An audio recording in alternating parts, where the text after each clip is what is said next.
Hi welcome to study with Aadhi channel. இன்றைக்கி என்ன பார்க்க போகிறோன்னா, லைவாக செக்ஷனல் டெஸ்ட்டு வந்து எஸ்பிஐ கிளர்க் எக்ஸாம்காண்டி குவான்ஸ் வந்து நான் டெஸ்ட் எழுதி இப்போ காட்டியிருக்கேன். ஸோ வந்து ஃபஸ்ட்டு பார்த்திங்கன்னா ஒரு 2 மினிட்ஸ் வந்து ஆக்சுவலாக வந்துட்டு நான் ரெக்கார்ட் பண்ண மறந்துட்டேன். ஸோ வந்துட்டு டெஸ்ட்டை ரெஸ்யூம் பண்ணிட்டு திருப்பி வந்து ஸ்டார்ட் பண்ணேன். ஸோ ஸ்டார்ட் பண்ண ஆரம்பித்த உடனே ஃபஸ்ட்டு வந்து குவாட்ராட்டிக் ஈக்குவேஷன்ஸ் வந்துச்சு. நான் வந்தோடனே வந்துட்டு அந்த இதை பண்ண ஆரம்பிச்சிட்டேன். ஸோ வந்துட்டு இப்போ பார்த்திங்கன்னா வந்து பண்ணிகிட்ருக்கேன். ஸோ குவாட்ராட்டிக் டெஸ்ட் எழுதி முடித்தோன்னே பார்த்திங்கன்னா எனக்கு வந்து அரித்தமெட்டிக் வர ஆரம்பிச்சிச்சு. ஸோ என்ன பண்ணிட்டேன், டக் வந்து நெக்ஸ்ட் கொடுக்க ஆரம்பிச்சிட்டேன். ஸோ அப்புறம் வந்து எனக்கு என்னென்னா, மிஸ்ஸிங் சீரீஸ் வந்தால் நம்ம போட்டுடலாம். ஆனால் ராங் நம்பர் சீரீஸில் டக்குன்னு நம்ம உள்ளே போயிட்டு போட முடியாது, அதாவது வந்து ஸ்ட்ரக் ஆகிடுவோம். ஸோ அதனால் என்ன பண்ணிட்டேன், மார்க் ஃபார் ரிவ்யூ கொடுத்துட்டேன். ஸோ நெக்ஸ்ட் கொஸ்டின்ஸ் பார்த்தா வந்து சில இதெல்லாம் வந்துட்டு பார்த்தோன்னே வந்து போடலாம் அப்படின்ற ஒரு ஐடியாவில் வந்துட்டு நான் மார்க் ரிவ்யூ கொடுத்துட்டு அது கோத்ரூ பண்ணிவிடுவோம் ஃபஸ்ட்டு டெஸ்ட்டுன்னு சொல்லிட்டு ஃபுல்லாக வந்து பார்க்க ஆரம்பிச்சிட்டேன். பார்த்துட்டு ஸோ நெக்ஸ்ட் வந்துகிட்டே இருக்கும்போது எனக்கு வந்து எப்படின்னா ஏஜஸ்ஸு, ஸோ வந்து மென்சுரேஷன்ஸ், அதுக்கப்புறம் வந்து டைம் அண்ட் ஒர்க்கு, ஸோ வந்து பார்ட்னர்ஷிப், ஸோ இந்த மாதிரி இதெல்லாம் வந்து நான் வந்து டக்குன்னு போட்டுருவேன். ஸோ அந்த அடிப்படையில் வந்து நான் பார்த்துட்டே வந்தேன். அடுத்து வந்து இப்போ எதுக்கு தெரியுமா சிம்பிளிஃபிகேஷன் எடுத்தேன். சில பேர் என்ன நினைப்பாங்கன்னா, சிம்பிளிஃபிகேஷன் வந்து நான் லாஸ்ட்டாக போட்டுக்கிறேன் அப்படின்னு நினைப்பாங்க. ஸோ அது வந்து ஸ்பீடாக போட்டுடலாம். ஆனால் ஸ்பீடாக போட்டால் ரைட்டாக போடுவோமான்னு தெரியாது. இதுக்கு இடையில் வந்து நீங்கள் என்ன பண்ணிகிட்ருப்பீங்கன்னா, எதாவது சம் இருந்தீங்கன்னா அங்கேயே ஸ்ட்ரக் ஆகிடுவீங்க. ஸோ எப்போவுமே ஒன்று நினச்சிக்கோங்க, குவாட்ராட்டிக் ஈக்குவேஷன் இல்லைனா சிம்பிளிஃபிகேஷன் இது ரெண்டும் வந்துட்டு ஃபஸ்ட்டு வந்து நீங்கள் எடுத்து சால்வ் பண்ணுங்கள். குறைஞ்சது வந்து 15னா ஒரு 12 13ஆவது உங்களுக்கு வந்து கொஷின்ஸ் கன்ஃபார்மாக இருக்கும். ஸோ சில டைம் வந்து 15 இருக்கலாம். ஸோ நீங்கள் வந்து எடுத்தோன்னே ஃபஸ்ட்டு ஒரு 5 மினிட்ஸ் வந்துட்டு நீங்கள் வந்து கடன்னு வந்து சிம்பிளிஃபிகேஷனும் குவாட்ராட்டிக் ஈக்குவேஷனும் போடுறீங்கன்னு வச்சுக்கோங்க. அது நீங்கள் வந்து ஒரு 5 மினிட்ஸ் இல்லை 7 to 8 மினிட்ஸ் கூட எடுத்துக்கோங்க. ஸோ வந்துட்டு அதை நீங்கள் போட்டிங்கன்னா உங்களுக்கு வந்து டக்குன்னு ஆன்சர் வருமா, நீங்கள் டிக் பண்ண வந்து உங்களுக்கு கான்ஃபிடென்ஸ் வந்து ரொம்ப இன்க்ரீஸ் ஆகும். ஸோ நீங்கள் வந்துட்டு அதை நீங்கள் முதல்ல ட்ரை பண்ணுங்கள். ஸோ நான் வந்து இங்கே என்னென்னா, டெஸ்ட் எழுதிட்டு இருக்கும்போது என்ன நடந்ததுன்னா, என்னோடய சிஸ்டர் வந்துட்டாங்க. ஸோ நான் அவங்க வந்து என்கிட்ட பேசிகிட்டு இருந்தாங்க. நான் அவங்களுக்கு ரெஸ்பாண்ட் பண்ணிட்டே வந்து டெஸ்ட் எழுதினேன். ஸோ இதான் நம்ம எக்ஸாம் எழுதுறதுக்கும் இங்கே எழுதுறதுக்கான டிஃப்ரென்ஸ். ஸோ வந்துட்டு நம்மளால் வீட்டில் எழுதுறதுனால சம்டைம்ஸ் வந்து சில பேர் வந்து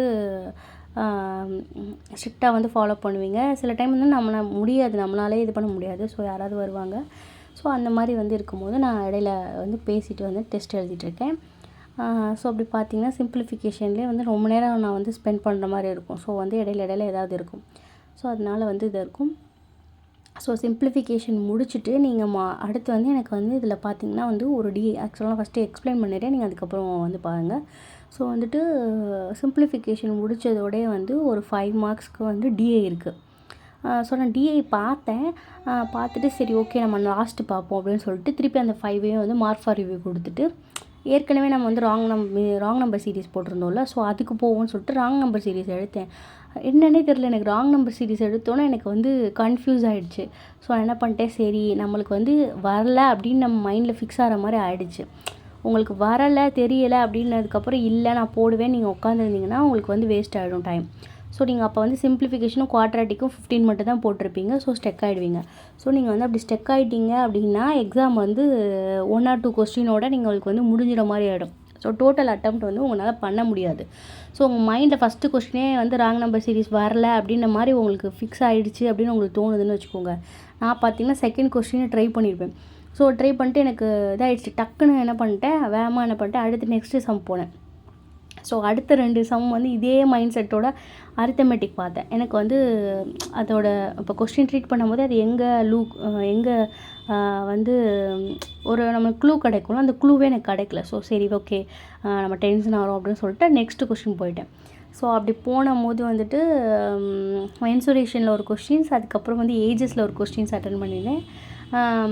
ஸோ அட்டன் பண்ணிவிட்டு எனக்கு வந்து இந்த சிம்பிளிஃபிகேஷனில் பாருங்களேன், எனக்கு என்ன ஆயிடுச்சுன்னா 16² இதில் பாருங்கள் ரொம்ப நேரம் இருப்பேன். 16² வந்து 256ன்னு தெரியும்.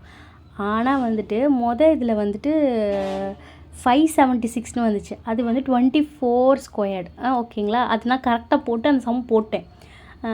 போட்டுட்டேன். ஆனால் இங்கே வரும்போது என்னென்னா 16² வந்துச்சு. அப்போ 256ல் அப்போ இதுக்கு முன்னாடி வந்ததில் நம்ம வந்து 16 போடாமல் 14 எதுலையோ போட்டோமே அப்படின்னு சொல்லிட்டு நான் என்ன பண்ணிட்டேன், ஸ்க்ரீன் ரெக்கார்ட் போட்டுக்கிறது ஸ்டாப் பண்ணிட்டு திருப்பி வந்துட்டு பேக்கில் போய்ட்டேன். இப்போ எக்ஸாம் டயத்தில் நம்ம பேக்கில் போவோம், நம்ம ரெக்கார்ட் ஆன் பண்ணுவோம் ஆஃப் பண்ணுவோம் அதெல்லாம் பண்ண மாட்டோம்ல. ஸோ வந்து போயிட்டேன். போய் பார்த்துட்டு நம்ம கரெக்டாக தான் போட்டிருக்கோம்னு சொல்லிட்டு ரிவர்ஸில் வந்துட்டேன். ரிவர்ஸில் வந்துட்டு ரெக்கார்டு ஆன் பண்ணிட்டு நான் வந்துட்டு இது பண்ணிட்டேன், டெஸ்ட் எழுத ஆரம்பிச்சிட்டேன். ஸோ அப்போ வந்து அது கரெக்டாக தான் போட்டிருந்தேன். அதுக்கப்புறம் இந்த மாதிரி கன்ஃபியூஷன்ஸ் வந்து எக்ஸாமில் வரும். ஸோ வந்து பதட்டப்படாமல் வந்து இது பண்ணணும். ஸோ நான் அரித்தமெட்டிக் போகும்போதே எனக்கு ஏதோ மாதிரி இருந்துச்சு. சரி நம்ம ஒரு டிஐ பார்த்தோம்ல, அது 5 கொஸ்டின்ஸ் இருந்துச்சு, அதை அட்டன் பண்ணுவோம் அப்படின்னு சொல்லிட்டு அட்டன் பண்ணிட்டேன். ஸோ அட்டன் பண்ணும்போது பார்த்திங்கன்னா இதில் ஒரு கொஸ்டின்ஸ் வந்து பர்சன்டேஜ் கொஸ்டின் கேட்டிருக்காங்க. ஸோ அந்த பர்சன்டேஜ் கொஸ்டின்ஸ் பார்த்திங்கன்னா அதில் என்ன இருக்குன்னா கார் சம்திங் கார்னு நினைக்கிறேன். காரை விட வந்துட்டு ஃப்ளைட்டுக்கும் வந்து டிஃப்ரென்ஸ் பார்த்துட்டு டிவைடட் பை ஃப்ளைட்டு இன்ட்டு 100 போட்டு எனக்கு 25% வந்துச்சு. இது நம்மளுக்கு கொடுத்துருக்கிறது வந்து அக்யூரேட் நம்பர் கொடுத்துருக்காங்க. அப்போ நம்ம ஏதோ வந்து மிஸ்டேக் பண்ணியிருக்கோம் அப்படின்னு எனக்கு அங்கேயே டவுட் ஆகிடுச்சு. ஸோ அந்த கொஸ்டின் தான் எனக்கு ராங்காக இருக்கும். ஸோ திருப்பி என்ன பண்ணுறேன் பாருங்களேன், திருப்பி போயிட்டு அந்த 5 கொஸ்டின்ஸ் மார்க் ரிவ்யூ கொடுத்துட்டு திருப்பி போயிருக்கேன். ஸோ அந்த 5 கொஸ்டின்ஸ் வந்து அட்டன் பண்ணிட்டு அதில் எனக்கு ஒரு கொஸ்டின் தராங்கன்னு எனக்கு நல்லாவே தெரியும். ஸோ பண்ணிட்டு எனக்கு வந்து என்னென்னா டைம் வந்து ஓடிட்டே இருந்துச்சு. ஸோ அப்போ நான் வந்து இதுக்கடையில் இன்னும் 2 சம் அட்டன் பண்ணேன். இதை வந்து கரெக்ஷன் பார்த்தோன்னா இன்னும் 2 அட்டன் பண்ண முடியாது அப்படின்னு சொல்லிட்டு ரிவர்ஸில் போயிட்டு பார்த்தேன். ஸோ வந்து எனக்கு டைம் வந்து லாஸ்ட்டாக வந்து 50 செகண்ட்ஸோ 1 மினிட் இருக்கும்போது வேறு எது என்ன பண்ணலாம் அப்படின்னு பார்த்துட்டு இருக்கும்போது முடிஞ்சிடுச்சு. ஸோ வந்து அதுக்கப்புறம் இந்த ஃபுல்லாக அந்த டெஸ்ட் நான் எப்படி பண்ணியிருக்கேன்னு பாருங்கள். ஸோ வந்து இது வந்து எதில் அட்டன் பண்ணியிருக்கேன்னா, நான் எஸ்பிஐ கிளர்க் வந்து ஆலிவ் போர்டில் வந்து வாங்கியிருக்கேன். ஸோ அதில் வந்துட்டு செக்ஷனலில் வந்து குவான்ஸ் வந்து அட்டன் பண்ணியிருக்கேன். ஸோ நீங்கள் இந்த டெஸ்ட்டு நீங்கள் வாங்கியிருக்கீங்கன்னா இதை வந்து அட்டன் பண்ணி பாருங்கள். நான் இன்னொன்று வந்து டெக்ஸ்ட் புக்கில் வந்து ஃப்ரீ இது இருக்குது, அதுவும் வந்து ஒரு வீடியோ போடுறேன். அது வந்து ரீசனிங் வேணால் அட்டன் பண்ணி உங்களுக்கு காட்டுறேன். இல்லைனா வந்து இப்போ இந்த வீக் வந்து NIACL எக்ஸாம் இருக்குது. ஸோ வந்து அதனால் வந்து மெமரி பேஸ்டு கொஷின்ஸ் வேணால் நான் அட்டன் பண்ணி அதில் எவ்வளோ ஸ்கோர் வருதுன்னு நான் காட்டுறேன் உங்களுக்கு. ஸோ வந்துட்டு இதில் பார்த்திங்கன்னா நான் டோட்டலாக வந்து 24 கொஸ்டின்ஸ் அட்டன் பண்ணியிருந்திருக்கேன். சரிங்களா? இப்போ இதிலே பாருங்கள் எவ்வளோ நேரம் நின்றுட்டுருக்கேன் பாருங்கள். 11 மினிட்ஸில் பாருங்கள் அவ்வளோ நேரம் நின்றுட்டுருக்கேன். ஸோ இவ்வளோ நேரம்லாம் ஆகக்கூடாது, டக்குன்னு போயிடணும். ஸோ வந்து ஸ்பெண்ட் பண்ணுறது வந்து பார்த்திங்கன்னா ஆக்சுவலாக வந்து 9 மினிட்ஸ்லேயே நான் பாருங்கள் குவாட்ராடிக் ஈக்குவேஷன், சிம்பிளிஃபிகேஷன்ஸ் எல்லாமே முடிச்சிருக்கேன். 14 கொஸ்டின்ஸ் இருக்குதுன்னு நினைக்கிறேன். ஸோ அதுக்கப்புறம் வந்துட்டு ஸோ வந்து இந்த டெஸ்ட்டு முடிச்சப்போ 24 கொஸ்டின்ஸ் வந்து 20 மினிட்ஸ்க்கு வந்து நான் அட்டன் பண்ணியிருக்கேன். ஆக்சுவலாக எக்ஸ்ட்ராவே அட்டன் பண்ணலாம், நான் இடையில வந்து ஸ்ட்ரக் ஆனதுனால என்னால் வந்து பண்ண முடியல. ஸோ ரிசல்ட் பார்ப்போம் என்ன வந்திருக்குன்னு.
ஸோ பாருங்களேன் 11 மினிட்ஸில் நான் வந்துட்டு ஆக்சுவலாக 11 மினிட்ஸில் இருக்கும்போது வந்துட்டு நான் வந்து 14 கொஸ்டின்ஸ் முடிச்சிருந்தேன். இப்போ பாருங்களேன் 7 மினிட்ஸ் இருக்குது. ஸோ கிட்டத்தட்ட வந்து எவ்வளோ நேரம் 4 மினிட்ஸ் 5 மினிட்ஸ் வந்து நான் வந்து ஏதோ ஒரு இடத்துல வந்து ஸ்ட்ரக் ஆகி இருந்திருக்கேன்.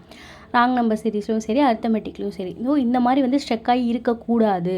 அதனால் வந்து டக்குன்னு வந்து உங்களுக்கு வரலையா டக்குன்னு அடுத்த கொஸ்டின், டக்குன்னு வரலையா அடுத்த கொஸ்டின், அப்படி வந்து நீங்கள் வந்து போயிடணும். ஸோ அதான் சொல்வேன். சப்போஸ் வந்து உங்களுக்கு எந்த கொஸ்டினுமே சால்வ் ஆகி வரலை அப்படின்னு உங்களுக்கு ஃபீல் ஆச்சுன்னா கொஞ்சம் ரிலாக்ஸ் ஆகிட்டு திருப்பி வந்து ஃபஸ்ட்லேருந்து பாருங்கள். ஸோ வந்து நான் ஏன் வந்து திருப்பியும் வந்து 6 மினிட்ஸ் ஆகிடுச்சு பாருங்கள். ஸோ வந்துட்டு இந்த மாதிரி வந்துட்டு நீங்கள் ஃபாலோ பண்ணுங்கள். அதுக்கப்புறம் இந்த டெஸ்ட் எழுதி முடித்ததுக்கப்புறம் என்ன பண்ணுறீங்கன்னா எந்தெந்த கொஷின்ஸ் மீதம் வந்து ஒரு 25 அட்டன் பண்ணியிருக்கேன், நான் 24 அட்டன் பண்ணியிருக்கேன்னா என்னன்னு தெரியல, 25 அட்டன் பண்ணியிருக்கேன். ஸோ அதில் வந்துட்டு நம்ம வந்து எத்தனை கொஷின்ஸ் விட்டோமோ அந்த கொஷின்ஸை நம்ம ஒர்க் அவுட் பண்ணி பார்க்கணும். ரெண்டாவது அதிலே வந்து அனலைசிஸ் கொடுத்துருப்பாங்க. அனலைஸில் நம்ம எவ்வளோ பர்சன்டேஜ், அதாவது வந்து எவ்வளோ கொஷின்ஸ் கரெக்டாக இருக்கும்னு அக்யூரேசி பார்க்கணும். ஸோ அக்யூரேசி பார்த்துக்கோங்க. அக்யூரேசி பார்த்துட்டு இதை விட இம்ப்ரூவ் பண்ணுறதுக்கு ஸ்பீடப் பண்ணுறதுக்கு நம்மளே வந்து தயார்படுத்திக்கணும். உங்களால் ஃபுல் டெஸ்ட் போட முடியலை அப்படின்னா ஒன்றுமே பிரச்சனை இல்லை. செக்ஷனல் டெஸ்ட்டுக்கு வந்து 20 மினிட்ஸ் வந்து உங்களுக்கு எப்படியும் இப்போ நிறைய பேர் ஒர்க் பண்ணுறவங்களும் இந்த வந்து ஜாப்க்கு வந்து ட்ரை பண்ணிகிட்ருக்காங்க. நிறையா வந்துட்டு இப்போ மேரிடானவங்களும் வந்து ட்ரை பண்ணிகிட்ருக்காங்க.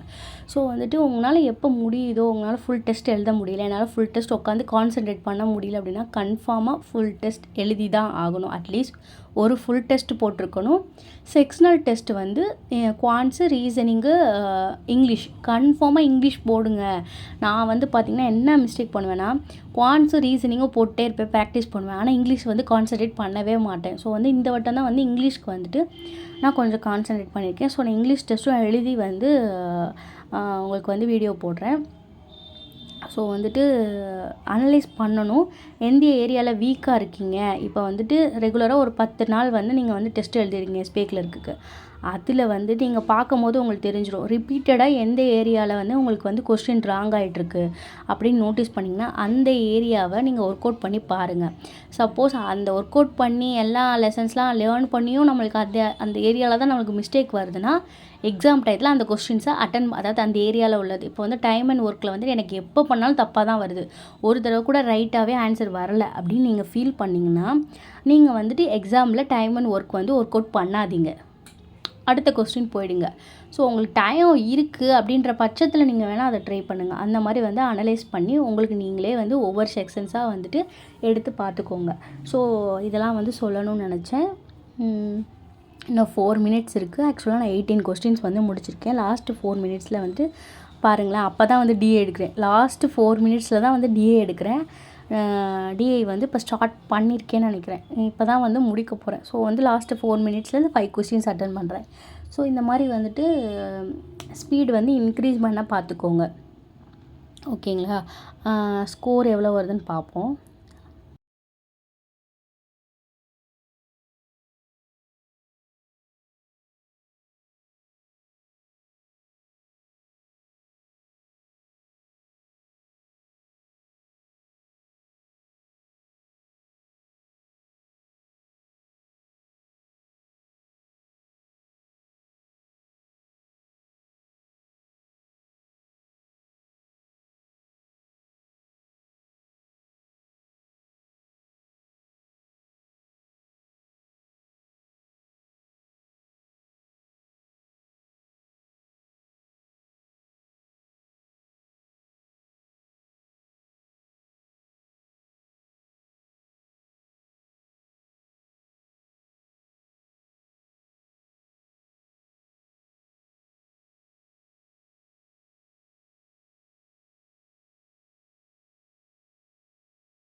டோட்டலாக வந்து 24 கொஸ்டின்ஸ் அட்டன் பண்ணியிருக்கேன். ஸோ ரிசல்ட் பார்த்தீங்கன்னா 23 ரைட்டு 1 ராங், 96% அக்யூரசி.